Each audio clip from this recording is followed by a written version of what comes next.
Welcome back to the Exit Velo podcast. I'm Adam Cohen, and joined alongside me is my good friend Ben Rossi. Ben, it feels like forever since it was just the two of us doing a podcast together.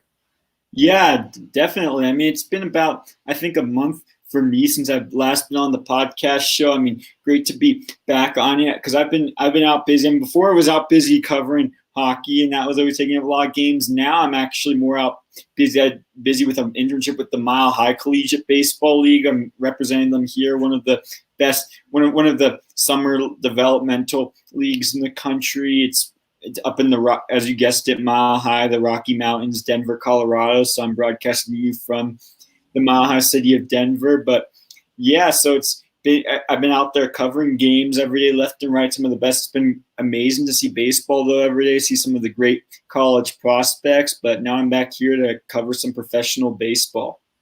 Yeah, that's great. It sounds like you're doing amazing things they were talking a little bit about before the show. So what exactly do you do for them, Ben?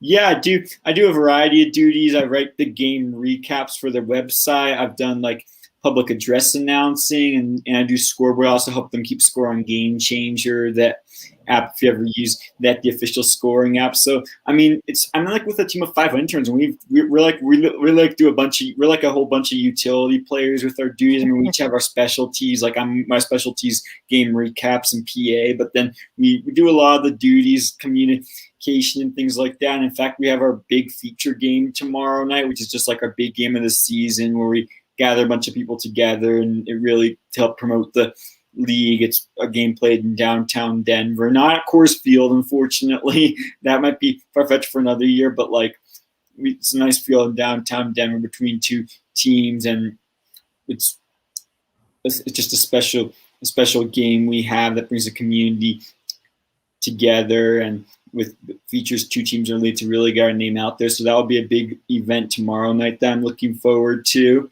And how are things going up in Minnesota, up with the Northwoods League?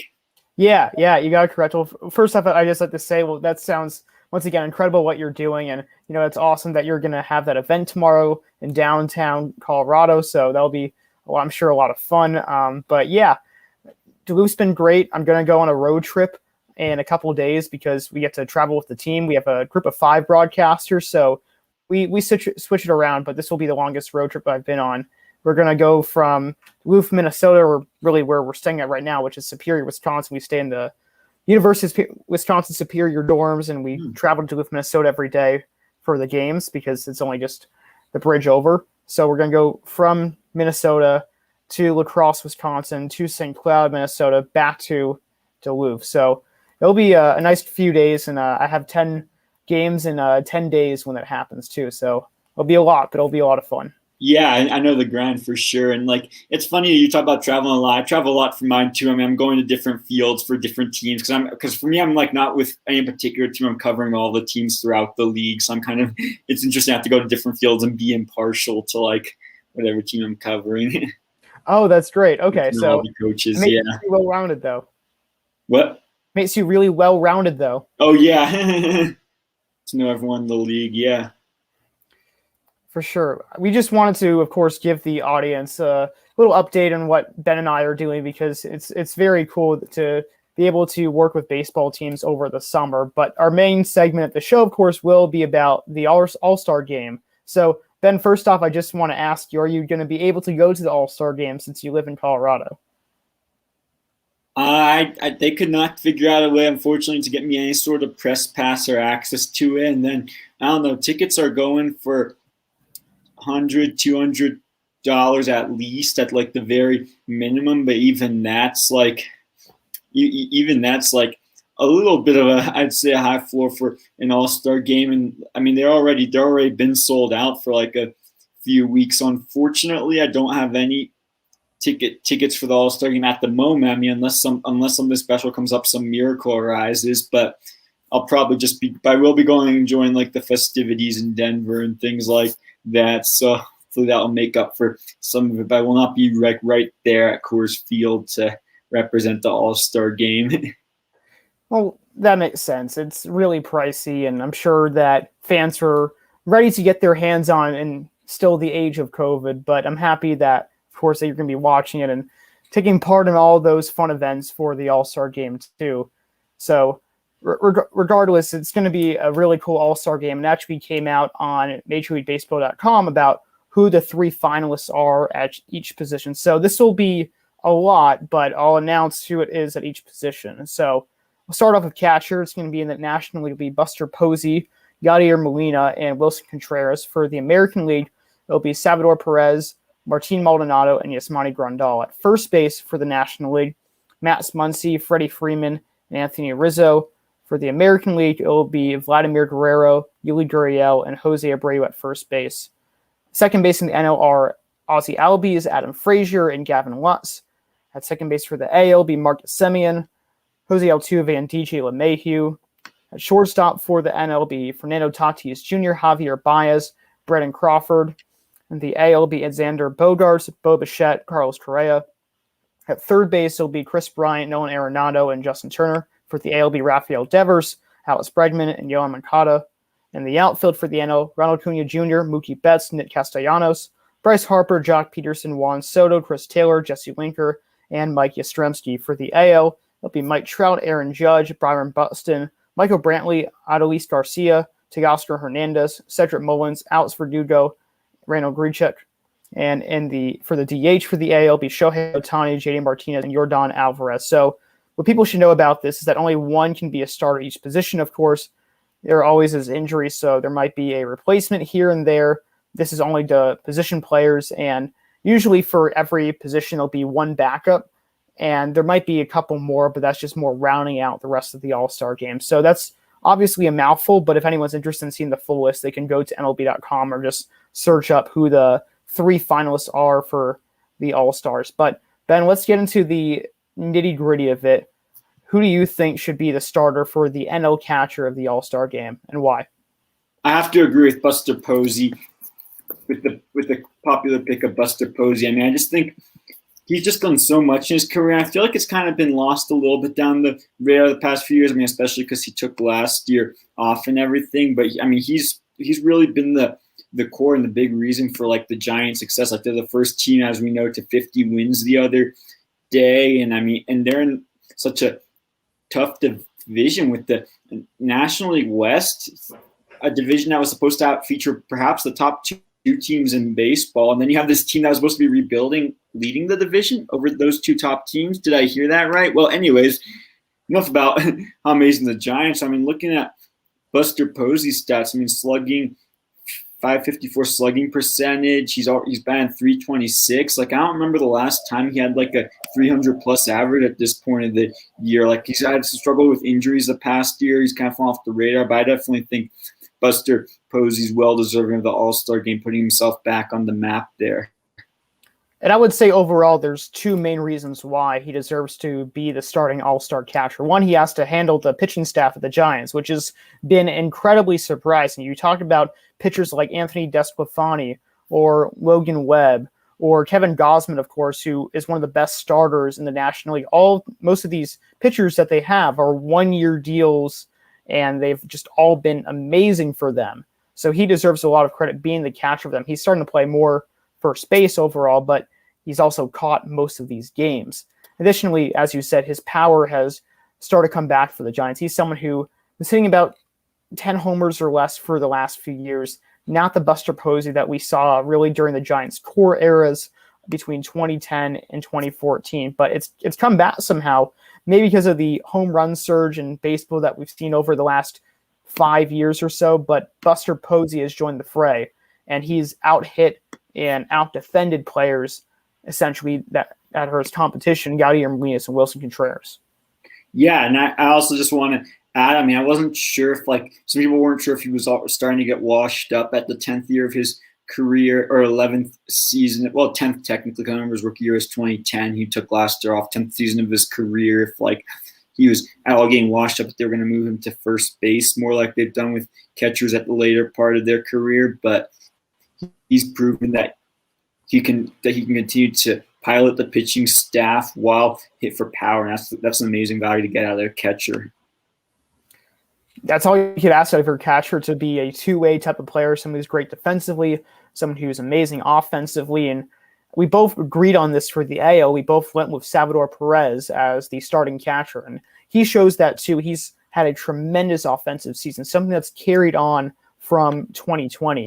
I believe he has between like 18 to 20 homers or so, which is amazing and astounding for a catcher. And then he's always been a great defender, someone who really just wants behind the dish every single day. One of those rare catchers that can go for 120, maybe even 140 games on the season, something that we saw a lot in the early 2000s, but we don't see as much anymore.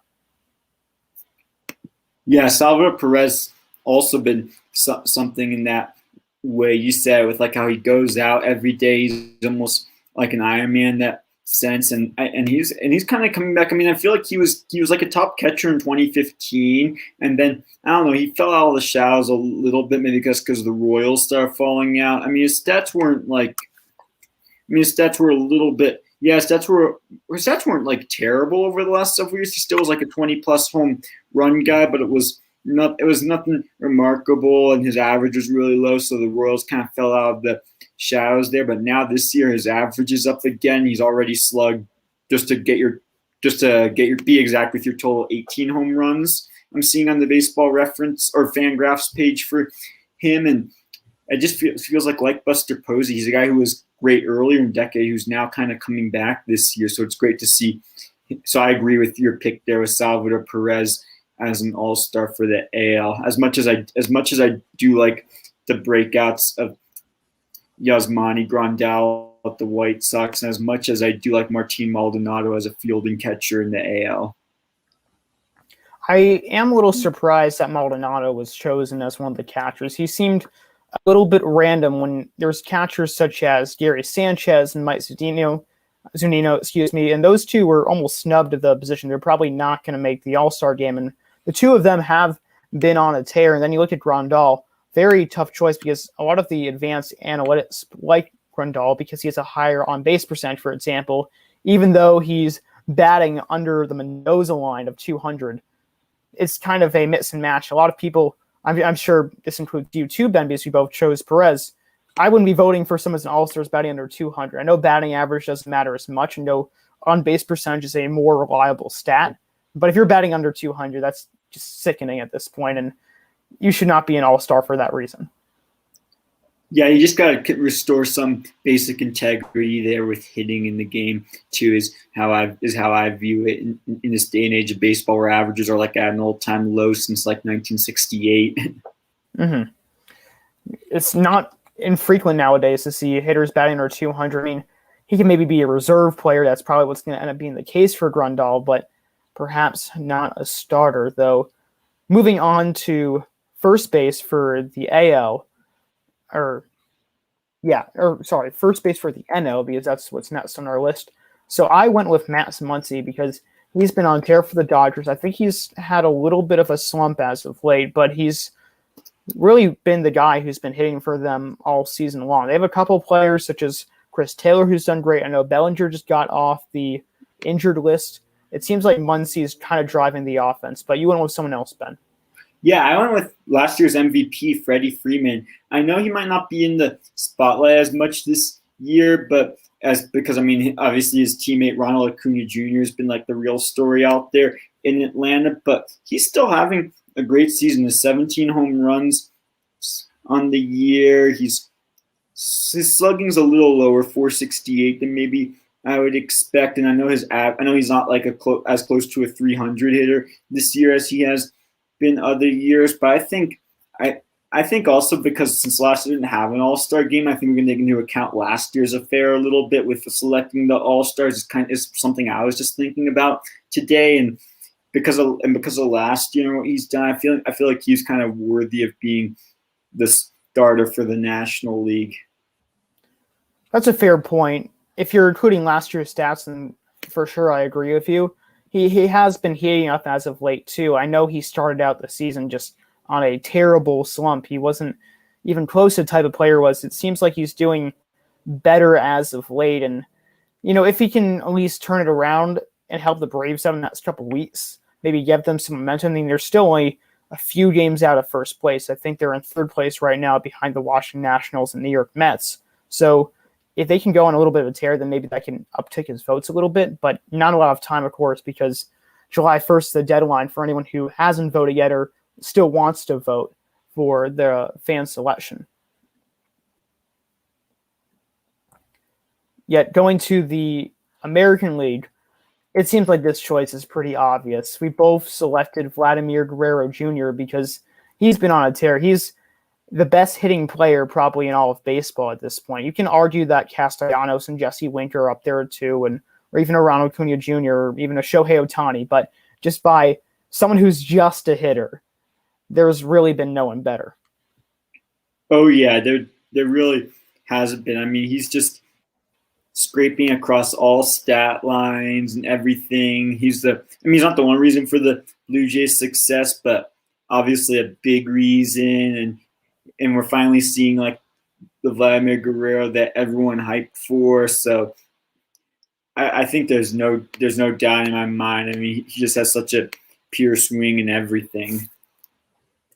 He's someone who just tied a very intriguing record with his dad, actually. Both him and his dad both reached a 50 homer mark in 258 games played. So for doing quick math, that's about a home run every 5 days, which is remarkable.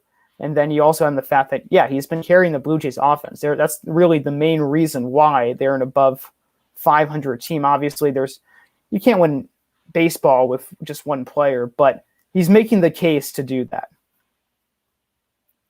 Yet, going on to second base for the National League, we have Adam Frazier as our pick. Now, that's a very interesting case because currently Ozzie Albies is leading the fan vote because he's popular, the Braves have a big fan base, and there's not too many big Pirates fans out there. But if you look at Frazier, he is leading the NL in hits. I believe he's second in the NL in hits. I think Castellanos is first now. He is leading the NL in doubles, though, and he's been hitting well over 300 for the Pirates as well. I think Adam Frazier is one of the biggest dark horse picks of this whole thing because, I mean, he's playing for the Pirates, obviously probably the least talked about team in baseball. But, yeah, he's putting up a great batting average. I believe he was leading the NL in batting average. I'm not sure. I'm trying to pull up his Fangraphs stats. But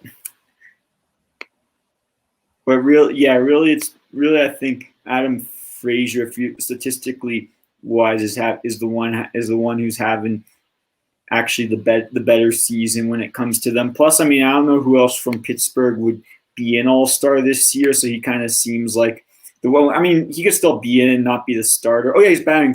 I got his stats up. He's batting .331, and he's with a 401 on base percentage, a 400 plus on base percentage. So, I mean, he's having kind of a quiet good season, and I think I just don't know what more to say about him. He's by far the more deserving one of the All-Stars. I agree, and Albies is having a phenomenal season as well, but he's not having the type of season Frazier is. It's just not talked about as much because the Pirates are a seller team. So let's look at the AL now for second base.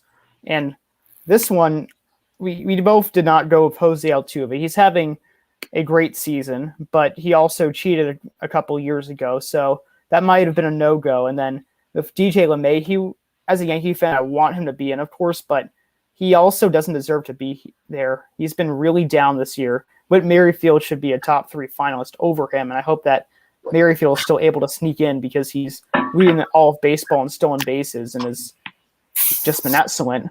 So it seemed like in this case that Semien seemed like the obvious choice.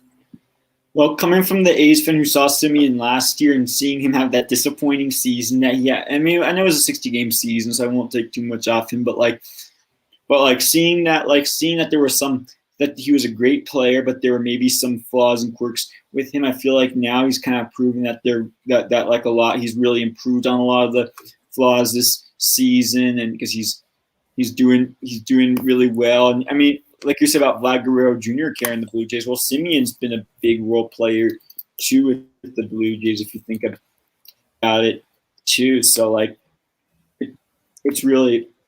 I mean, it's as much as I was disappointed about the A's getting rid of him, he's really proven his worth, and he's just continues to grow as a player. So I'm kind of glad his growth is kind of finally getting noticed in the form of his first All-Star selection is the hope here. So you're happy for him, but I'm also sure that you miss him being on the A's too. Without a doubt, I do. Yeah. Yeah, it seems like he's always been a pretty good defender. I mean, I know when he struggles with the White Sox, he was terrible. He was leading all of baseball in errors, but since he went to the A's, it seemed like that was that big switch. So that wasn't the problem. The problem was his offense, yet he's right behind Vlad Guerrero Jr. in terms of providing the power and the batting average for the Blue Jays. So he deserves that nod. Going now to the shortstop for the National League, this one's an obvious one. He's kind of taken over as the face of baseball. I would still say Trout's the face, but it's getting very close, and that belongs to Fernando Tatis Jr. Yeah, it's without dying. I mean, despite the fact that at the beginning of the season he was leading the league in errors, despite the fact that he still kind of has some issues, a little bit of issues, some discipline at the plate and stuff, because he is a very aggressive hitter. He's definitely the one to be representing in the All-Star game in his first full season. I mean, this guy, is so entertaining the way he goes with the ball. He's doing it all with his stats right now on the season. In fact, he's just showing off everything he can do. I mean, he already has 25 home runs. Plus he's nearly batting 300 too with 25 home runs. So he just has that rare combination of average, power, slugging .667 while putting up a WAR of 3.8. Because I mean, the Padres, they've had some players being a little underwhelming this season, but he hasn't disappointed. He's been one that's really kept the Padres on pace. He's carried the team, and he's one of the front runners for the National League MVP too. You mentioned his flaws. He's not perfect. He still leads all of baseball in errors. He still has that big swing and miss tendency, yet he's better than Brandon Crawford by offensive measures, not by defensive measures, of course, but offensively he is. And Baez too. Baez just isn't that player that was second MVP just a few years ago. He's very good and deserving of being awarded top 3 in the NL. But it is interesting how they went with Baez instead of Trevor Story. You'd think that more Colorado fans or more of your native people would help out with the Trevor Story vote.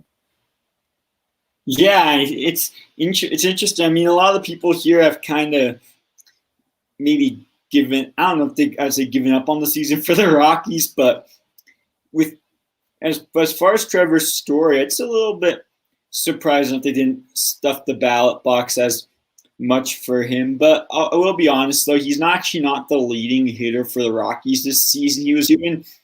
He's doing fine statistically, but there's been a couple other Rockies players who have been providing more pop and more power at Coors Field, which is a little bit surprising given that I thought that Trevor Story would be one of the top hitters for the Rockies this season. So in some ways, I can kind of see why he maybe wasn't the top 3 vote getter. But I too was a little bit surprised about that. Yeah, I agree with you. He's not really been that 2020 player this year. He could still make it, but it seems like his power's gone down a bit. His average has really fallen through. He's still an above average shortstop, and he'll be paid handsomely by the end of the season and will probably be still a lucrative trade piece during the trade deadline. Nevertheless, he has struggled, and that's probably why he's not on the list. In the AL, though, there is a tight race between 2 shortstops, I would say. I would say between Xander Bogaerts and Carlos Correa. Bo Bichette is in the midst, too. He's been another really good offensively laden player for the Blue Jays, but it seems like it's between Bogaerts and Correa. Correa really heating up. But once again, it might just fall to the Astros cheated and Correa was on the team. And that also could be the reason why Bogaerts is the leading vote getter between us. It's hard to put that into reason for sure. I mean, with Correa and stuff and all that, but I mean, it's not that Bogaerts was less deserving of Correa. I don't know if either of them is necessarily less deserving. I mean, Bogarts he's definitely been on a bit more of a tear lately. Like on Saturday, he went 3 for 3 RBI, and he's just trying to see what else on his baseball. And the fact that he's batting 330 or 39, sorry, 39, yeah, 330, and he's putting up a slugging percentage of 557.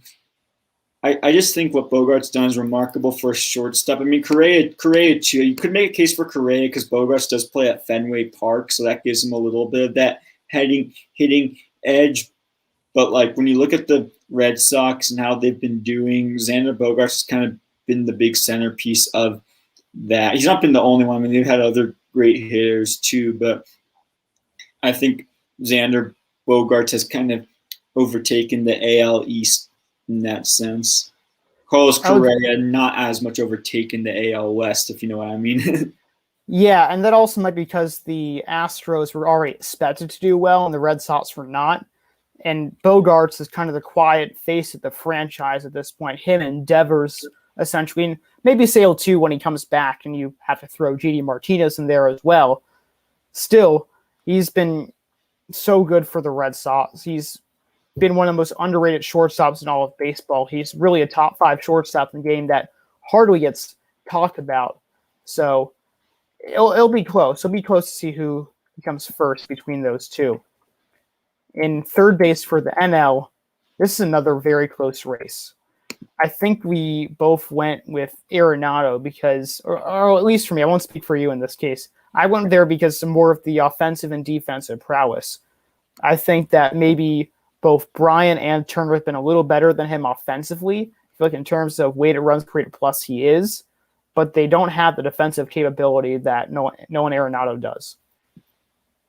You said it perfectly there. Yep, Nolan, when it comes to third baseman in the league, I mean, you could maybe put up around with Matt Chapman, but no one's got the fielding capabilities, reflexes, all that of Nolan Arenado, and the fact that he's able to complement that with some pretty remarkable hitting. I mean, I know he maybe hasn't been like having an MVP season quite like he's had other years, but he's been the big reason. He was a big reason early on for the Cardinals' success. They really needed that middle of the bat order. I mean, there's a lot of other guys hitting on the Cardinals, but they needed that middle of the bat order. You can kind of see the impact that's had on like leaving the Rockies out in the cold. So I agree that Arenado, when you put all factors together, like you were saying, is the overall best as far as the third base position. No, I mean, I wouldn't be surprised if Chris Bryant's the top vote getter too. It's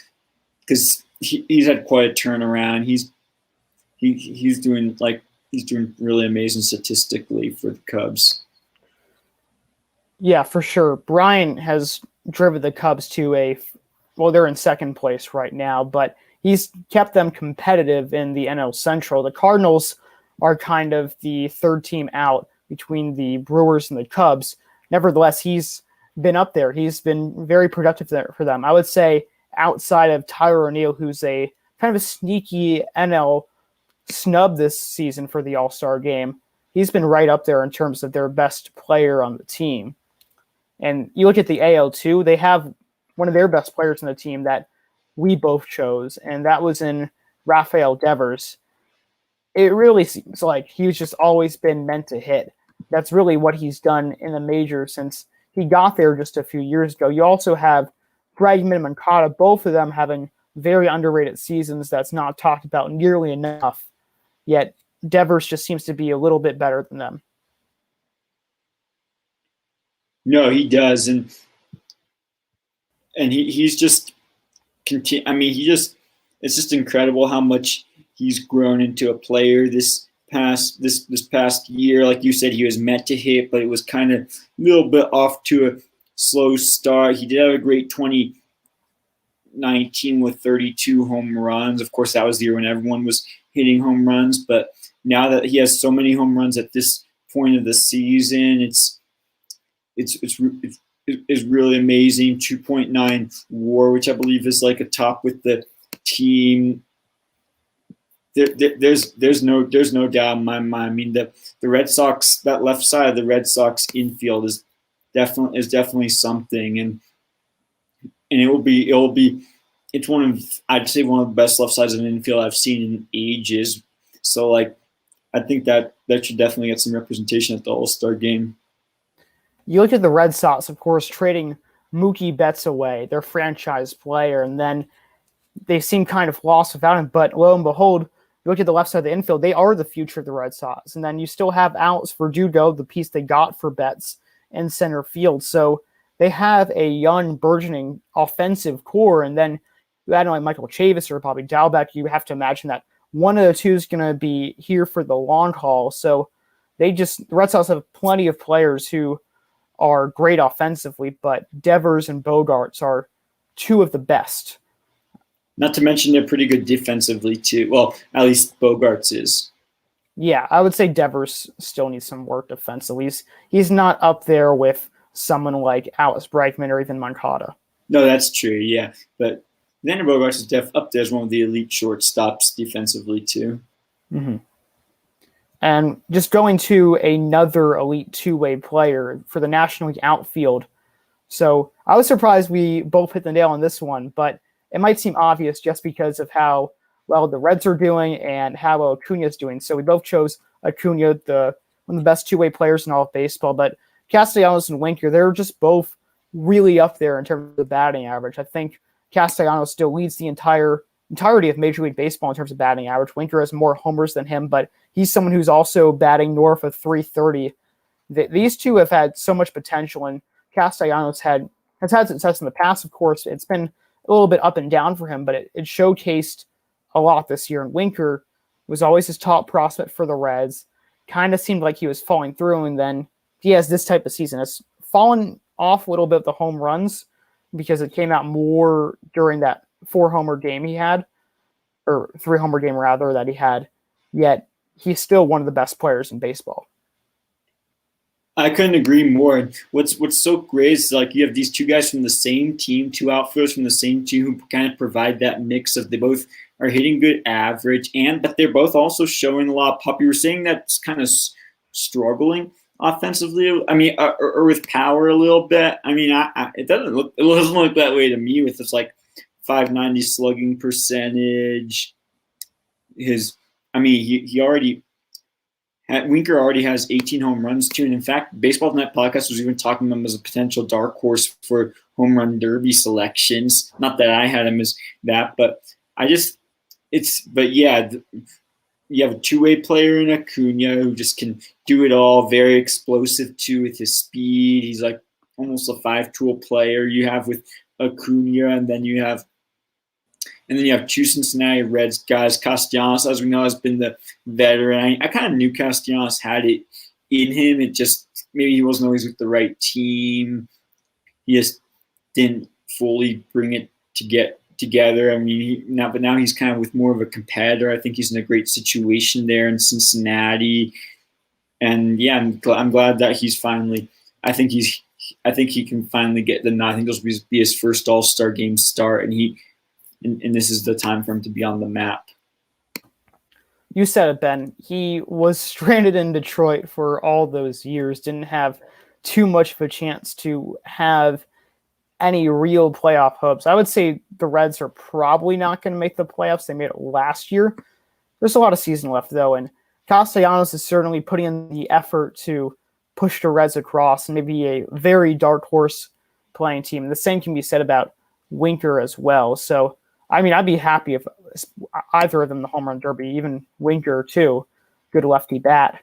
But we'll have to see. In the AL, though, so we disagreed a little bit. I had my 3 picks as Aaron Judge, Michael Brantley, and Cedric Mullins. So who do you think should be swapped for one of these players? Much as I've enjoyed seeing Michael Brantley over the year, and as amazing as he's doing this year, I'm actually going to swap him for that rookie sensation Aoldis Garcia of the Rangers. Yeah, go ahead, sorry. Or actually, I was going to bring up something, but I had some really big notes on him. He's just shown so much pop already for a rookie, and playing for a team like the Rangers, it's not always easy. And I didn't even know who this guy really was going into the season at all. But he's already looked like a natural with his swing, and everything's looked remarkable. He's probably still the front runner for American League Rookie of the Year. You still have Rosarena. You still have your main Mercedes, who has really fallen off after the Tony Arusa incident, though. But Garcia should be up there. He should be an all-star overall. It does seem like, however, he went on a tear for perhaps the month of May, and it led into June a little bit. It doesn't seem like he's been hitting as well as maybe last month, but he's still up there. He's still hanging around. And I just want to say he's actually been hitting a little. He's been. I think he's starting to pick it up, hitting a little more lately, and he's one of those exclusive guys with 20 home runs so far on the year too. So I really think he's done something. And I mean, he has positive defensive WAR of 2.2. I think. I mean, there's always going to be that rookie representation in the All-Star game. I think this year it's got to be him as the rookie starter. I mean, I don't know how. I haven't actually looked, but I wonder how many rookie starters there usually on team at average. But I think there should be at least one who's always a Rookie of the Year run. That should be him for the AL. Well, that would be fun. I'm sure the fans would like that too. If there's a rookie starter, there should be a vote for, hey, this one rookie should be starting in the lineup. That'd be kind of a fun idea that MLB should try out.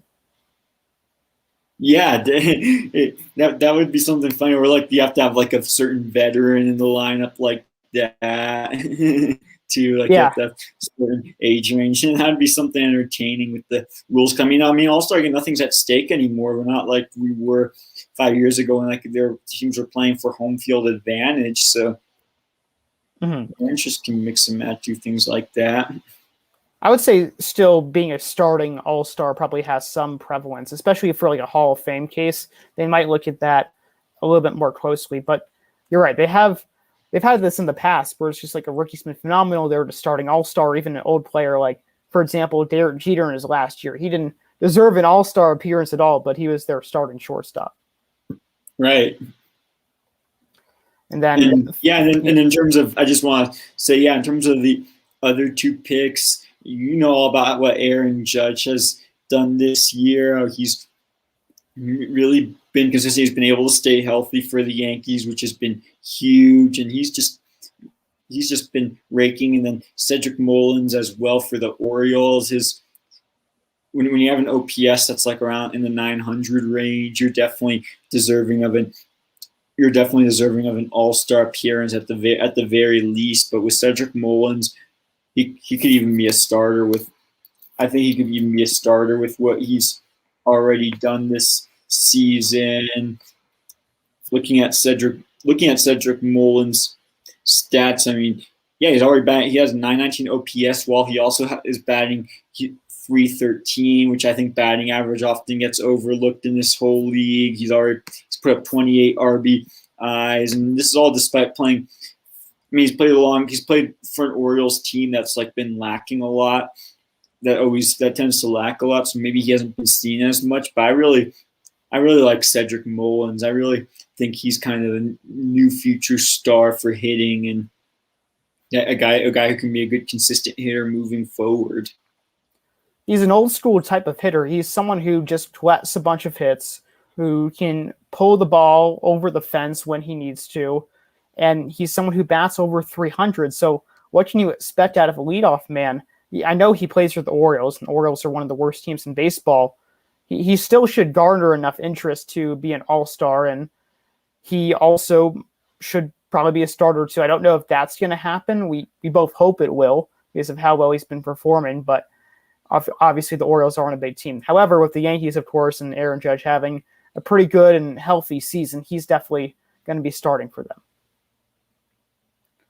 Yeah, that doubt, and of course I have to say the New York. I mean, a bunch of the whole New York thing, but this was an interesting, tough one because I mean New York popularity. Because I mean, you look at Byron Buxton's stats. Problem he's been injured a lot of season, so it's been hard to get the full stats there. And then there's other great guys like Teoscar Hernandez batting over 300, but he didn't quite make the cut. So I think outfield was one of the hardest ones to choose. And I feel really bad that I had to like let Brantley go there, despite the fact that he's batting 349. I mean, I just felt like with Brantley, it hasn't seemed like it didn't seem like it was as great of a start, or he was as compelling when I've seen him. Maybe when I've seen him play the A's and stuff, he just doesn't seem as compelling and exciting and as much of a threat as he has in past seasons. But his stats say he is, so maybe that's just how I've seen him out. No. Well, it's just a normal day at the office for Michael Brantley, who always hits over 300. So that could maybe be a subconscious reason as well. And Garcia is kind of this new look Rangers player, and you have to have at least one player from each team on the All-Star team too. That's a really good point there.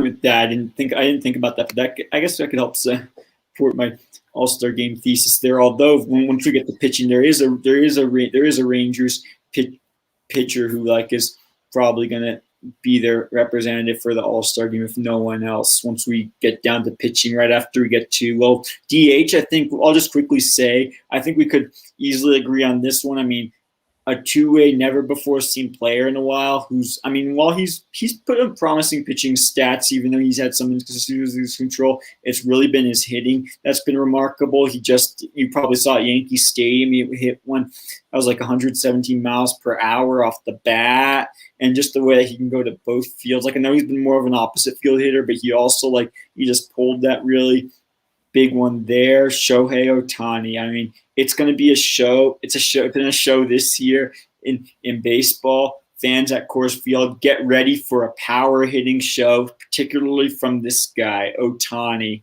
I mean, no one has power like him, not to mention pitch and hit. I truly believe he's going to hit a ball 500 feet at Coors Field during the home run derby. He's one of the participants, along with Trey Mancini and Ben, help me out here. I'm blanking on the other one right now. I have it in the notes. I can scroll down to it. But in terms of the home run derby, we have Trey Mancini, local guy Trevor Story. Oh, that's who it was. And Ohtani. Yeah, Trevor. Well, those are the three committed. You got two of. So yeah, you got 2 for 3. There we go. But yeah, it'll be a fun All-Star game. We probably won't have time to really dive into like who we think will be in it. But when we come back in a couple of weeks, of course, we will go through the All-Star game, the home run derby. Nevertheless, we want to move on to our next segment. So obviously the fans, of course, they get to decide who the position players are going to be nominated, but it's up to the players to decide who's going to be the different starters. So I had 12 pitchers with 3 replacements, and after I read the list, Ben's going to say who he put in differently. But my 12 AL pitchers are Garrett Cole, Carlos Rodon, Lance Lynn, Shane Bieber, Kyle Gibson, Aaron Savali, Sean Manaea, Tyler Glasnow, John Means, Chris Bassett, Matt Barnes, Liam Hendricks. And Bieber, Glasnow, and Means are injured, so the 3 replacements for me would be Yusei Kikuchi, Jose Barrios, and Aroldis Chapman. I had Yusei Kikuchi was one of my differences. I actually had him as one of the top guys, not just a replacement for my AL starting pitchers. Interesting enough, but I'm just trying to pull my AL star pitchers, but yeah, Yusei Kikuchi, John Means starter, Matt Barnes. I actually also had did you mention Chris Bassett in yours? Mm-hmm.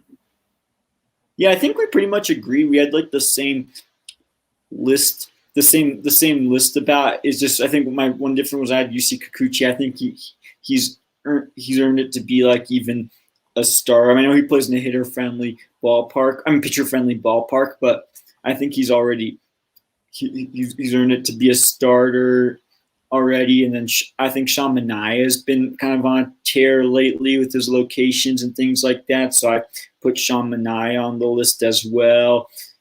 So I think we pretty much are in agreement there with pitcher. I mean, Liam Hendricks and Matt Barnes are definitely the top 2 relievers for it. Just kind of to summarize the whole pitching, just this whole pitching list. But then, yeah, Aroldis Chapman can be another guy utilized potentially mid-inning for especially one of these starters who's injured, like Tyler Glasnow or John Means, who unfortunately won't be seeing in the game, despite them being probably two of the most exciting pitchers in the game this year. Yeah, it's unfortunate they won't be there, and you can't forget about Shane Bieber either, of course, because he's been fantastic. Yet it seems like if Chapman's going to be in there, he's probably going to be there for a replacement pitcher, and that's probably because he's been really struggling. I mean, you look at the first half of the first part of the season, then he would be an instant all-star. He would have been the best closer in the American League. Yet his velocity has gone like up and down a lot. He's been hit really hard as of late. The Yankees have been winning as much, so he's kind of one of the reasons for that too. There's a lot more why the Yankees aren't doing well, but he's one of the reasons for that. So it seems like that's kind of the only way he'll be an all-star.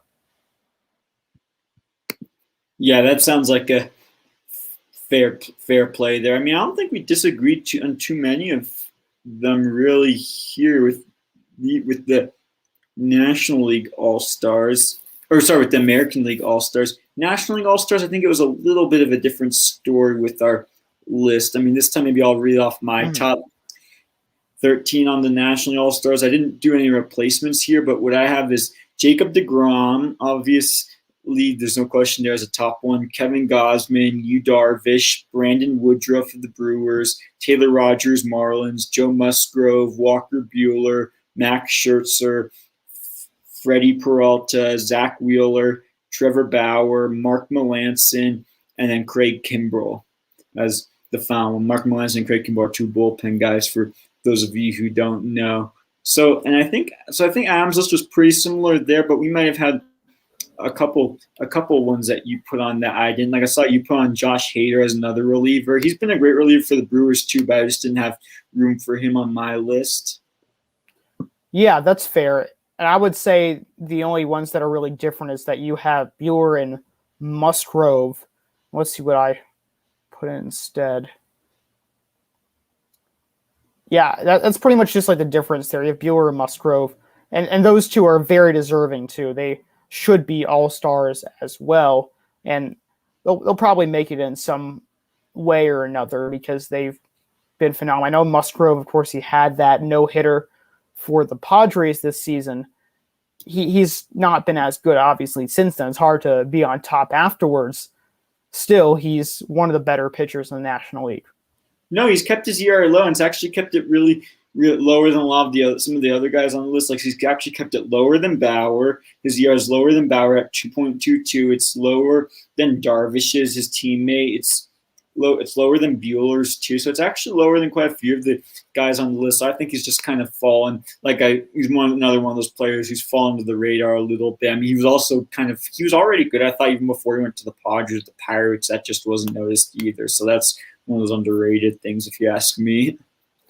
He's a player that isn't talked about enough, which is very disappointing because he's very talented. So with that in mind, we were looking at other very talented players who kind of got snubbed and probably won't be all-stars this season because they already have three guys who can really only have a backup, maybe two, if that. So these are kind of the fourth-string guys who were not on the team. This is for position players. So for the American League, for me, I'm trying to find it. There we go. It's my five snubs were Matt Olson, Whit Merrifield, Jared Walsh, Jerry Sanchez, and Mike Zunino. We talked a little bit about Sanchez and Zunino, how they've put incredible offensive companions, especially Sanchez as of late.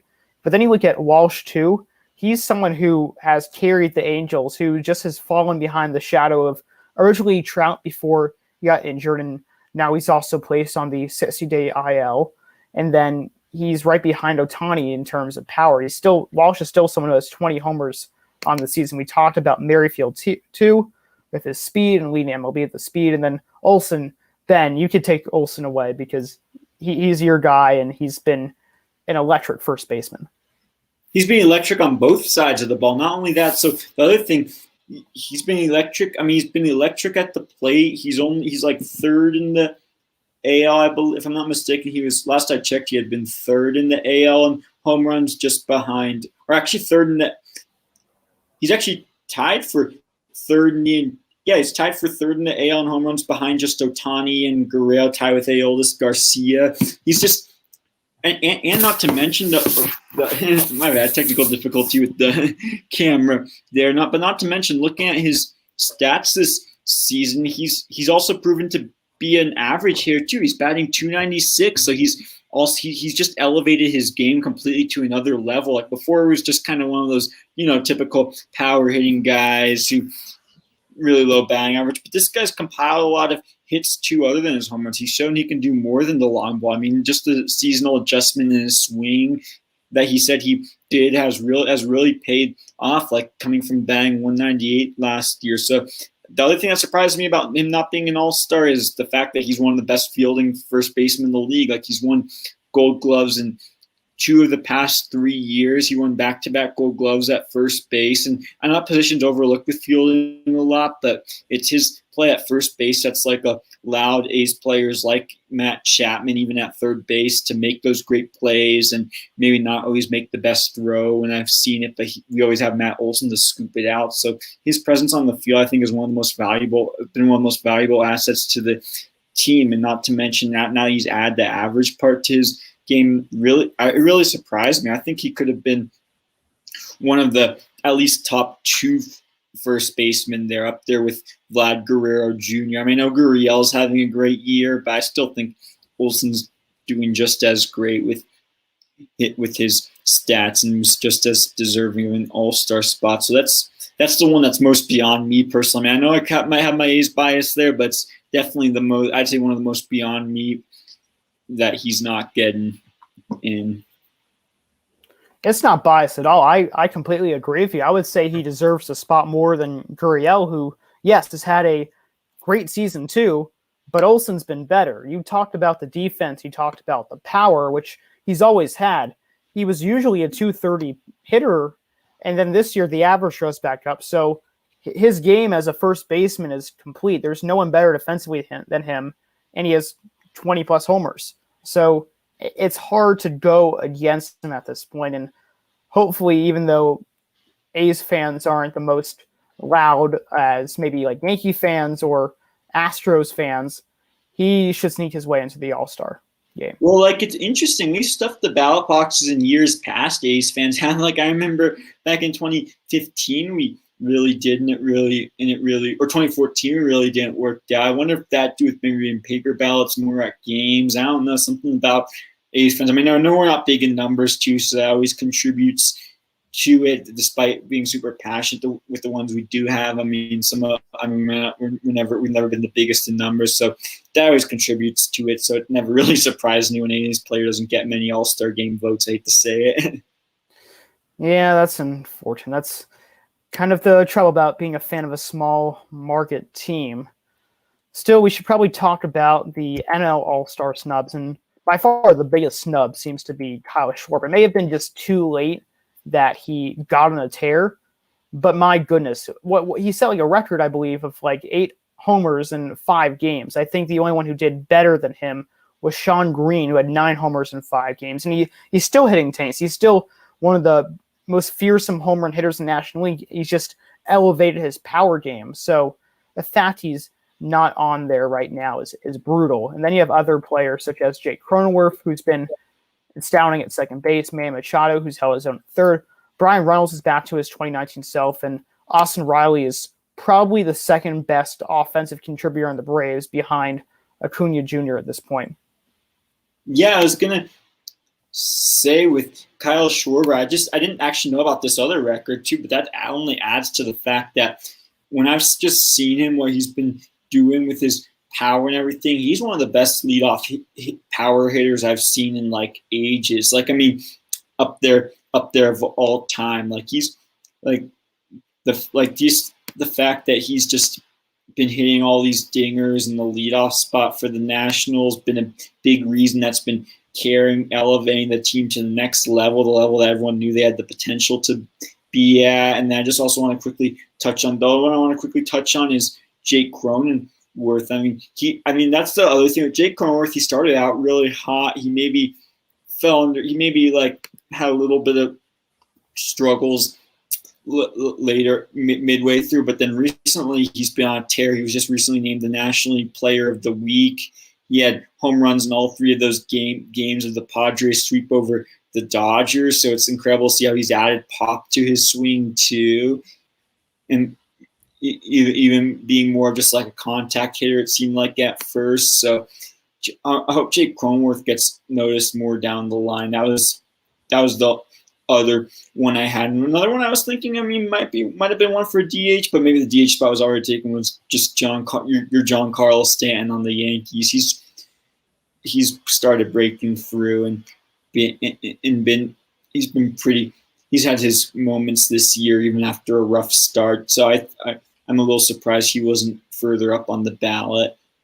Yeah, I mean, he actually had a pretty torrid start in April, but the thing was he got injured, and then when he came back, he was struggling. Now he's starting to heat up a little bit more, at least be, his usual Giancarlo self. He hit a homer tonight, too, and even though the Yankees lost 5-3 and have now lost 4 straight, which is very annoying to Yankee fans everywhere, I digress. He's a good home run hitter, but you look at other players such as Nelson Cruz, who on your list was a snub, and Alvarez is a third spot on the nominations at this point. Nelson Cruz was the one that really surprised me, I think, especially getting towards the end of his career, that he wouldn't get it. And he's putting up a really high batting average numbers too. So I don't know, I couldn't go without mentioning Nelson Cruz not getting any sort of recognition there. Yeah, I think the reason why I didn't put him up there is because I went to the game where between the Yankees and Twins in Minnesota, of course, where Nelson Cruz hit the walk-off. So I just tried to leave him out of my mind. I don't want to think about him anymore. If that cost him the All-Star game, that's okay. Well, you know what? It's funny, actually, because I'm used to him being an A's killer all those years, like especially with Texas. So if he doesn't get the All-Star vote, it's just because of how much me and Ben just dislike him. Anywho, just going to the one kind of piece of news this week after the All-Star game and just that all coming out. And there's a lot of storylines, but the one that we're going with, or the two that we're going with rather, is how the Cubs no-hit the Dodgers back on June 25th. As a combined no-hitter, it was in large part because of Zach Davies, who went 6 innings and then followed by 3 scoreless frames to Ryan's pair, Andrew Chafin, and Craig Kimbrell, who didn't even realize that he threw a no-hitter until after the game. So there's kind of a curse with the no-hitter, too. There's been 7 no-hitters, and this doesn't include Bumgarner's 7-inning no-hitter. The most ever in a season was 8 no-hitters in 1884, but both the Cubs and the Diamondbacks, they struggled after no-hitter. So the Cubs, after throwing a hitter, they lost 3 straight to the Dodgers. The Diamondbacks had an even worse time after Bumgarner's no-hitter. They lost 24 consecutive road games, MLB record that just ended on June 26th. So I don't know why it's been a curse, but it has been. It's very strange to see. Yeah, and it's an interesting thing you point out there. And I think the White Sox had a little bit of underachieving. That happened at the beginning of the season, a little bit of struggle after the Rodon's near-perfect game no-hitter. Orioles have kind of fallen off the map after John Means' no-hitter. So I didn't think about that trend, but that is kind of something interesting. At the same time, though, the Cubs were also just so hot. They were doing so well. They had to cool off at some point was how I looked at it. But it's always difficult to play the Dodgers, too. They might be 3.5 games out of the NL West right now. They're still one of the best teams in base, probably the second best team. Well, maybe not the second best team because Rays, Red Sox are up there, too, but a top 5 team at the very least. And on that note, we've pretty much hit the nails and covered everything we wanted to today. So from my co-podcaster, Ben Rossi, I'm Adam Cohen, and please join us for the next time on the Exit Velo podcast. We hope you all have a very nice week.